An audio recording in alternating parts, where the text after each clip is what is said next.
Hello everyone, in this short video I want to talk about cap options of line in latest few versions of 3D Studio Max.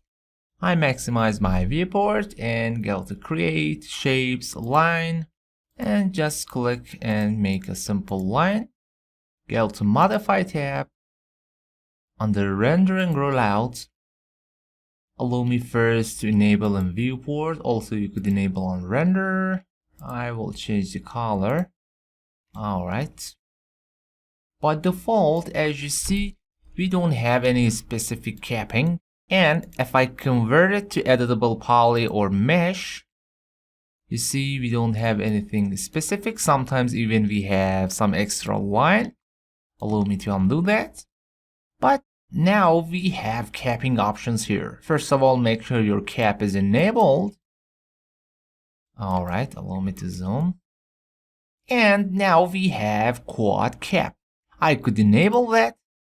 As you see, we have quad here, surfaces 1, 2, 3, 4. And we have even segments, which it is great, helping you and saving your times. And even you could make it spherify. As you see now, it is 1 for sphere, which it is mean 100% sphere. I could make it flat. You see? Alright. So for sphere and for segments, it is very helpful when you're modeling based on shapes for starting. It is very time saving and great. That's it. See you in next video.